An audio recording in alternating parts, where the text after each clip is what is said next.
Hello students, my name is Anu Pramod and I am a faculty for the module International Human Resource Management. Now I'm pretty sure that all of you know what is human resource management. You've heard of it, you've probably learned about it. So what is the difference between international human resource management? That is what we are going to be learning over the course of this session. First, we will go to the meanings and the definitions of international human resource management. By the name itself, you would probably get an idea what we are referring to. On one side is human resource management, and then we are talking about international human resource management. We live in a time where there's a lot of globalization going on. All organizations definitely have some kind of an international exposure. So when you're talking about international human resource management, we are definitely talking about businesses that involve cross-border operations, which means there is at least more than one country involved. And that itself is a main key definition of international human resource management.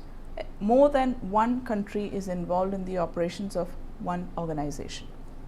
And since there is more than one organization, one country involved in a single organization, there's a lot of nitty-gritties, complexities that come as part of this.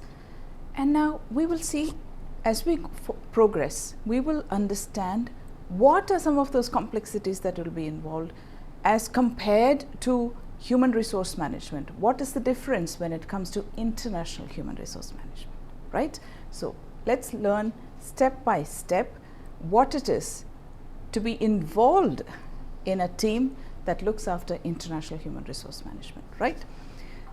When you talk of human resource management, obviously you are talking about workforce, people. So when you have an organization functioning in multiple countries, you are talking about the workforce in those different countries. The vision of an organization stays the same, but they are functioning in different countries, which means you have to take into consideration the culture, the work environment, the people working there, and all the complexities and all the technicalities that are involved as part of it. So global transfer of workforce between these different branches are called the subsidiaries, and the global transfer of workforce between subsidiaries has also become a widely adopted strategy. What are the benefits of having multiple locations for an organization? Well, increased diversity within the organizations. Right now that is a key buzzword, diversity. Every organization is trying to bring in different cultures, people from different countries, so that it contributes to the globalizations. It brings in a lot of varied creativity, innovations from different countries. And so it becomes all the more necessary and important for organizations to cater to these employees who are from different countries, because they come from different backgrounds, and it can, if not addressed properly, it can become a really huge issue for many organizations, as we have been seeing. You know of the various multicultural organizations that are there.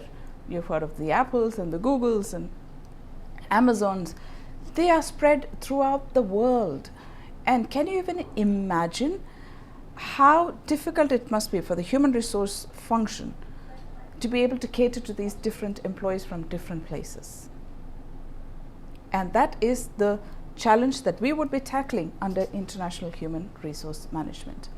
Well, just to compare between human resource management and international, what is human resource management? Just to do a recap, just to jog your memory about human resources, it's obviously the gamut of recruitment, and first is planning, workforce planning, recruitment, induction, training, compensation and benefit, performance management, training and development, industrial relationships. All these things are a part of human resource management. All of you who have learned that, or all of you who've heard of it, or even if you've even worked in an organization, you would know how crucial this department is for any organization. The biggest challenge that a human resource team faces is effective utilization of the workforce. How well do you utilize the skills and competencies of your workforce? Now, when you compare human resource management to international human resource management, well, what are some of the policies and practices that are adopted by international organizations across all its subsidiaries operating in different parts of the world? Why has international human resource management become of such global interest to organizations? Why are companies wanting to start up their subsidiaries in different parts of the world? Well, obviously, as we started off by saying, there is intense globalization going on everywhere. There's a lot of mobility. People are willing to travel, people are willing to relocate to different parts of the world in order to gain the experience of having worked with different cultures. And effective human resource management is definitely a huge determinant of success. Every organization that you see as a successful organization in the world would definitely have a very robust human resource management team. Well, of course, the next point very clearly states that the cost of failure is just too high. An organization just cannot afford to fail. They cannot afford to fail. And so as they are expanding, as they are bringing in globalization, it is very important that they get their bottom line correct, that they need to have this team set correctly, the policies and procedures need to be set right correctly. And of course, the development of network of human relationships and communication channels is definitely more important. It is this team that keeps all the employees bonded.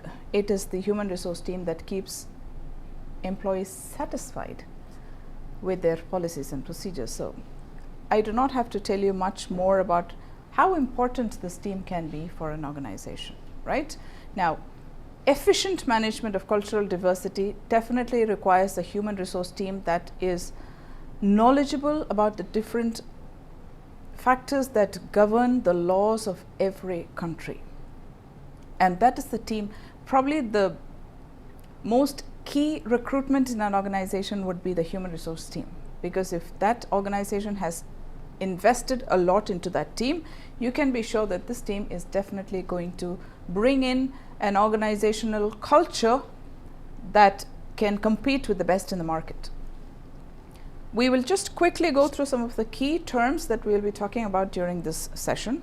One is multinational enterprises. Well, we've heard of MNCs, multinational companies. Now we're talking of multinational enterprises. The meaning is simply an organization that has a subsidiary in another country, at least one more country, other than its home country. Well, you can set up in different parts of the world depending on the market that you are in, depending on the availability of your resources. And an MNE, as compared to MNCs, carries out its business on a global basis.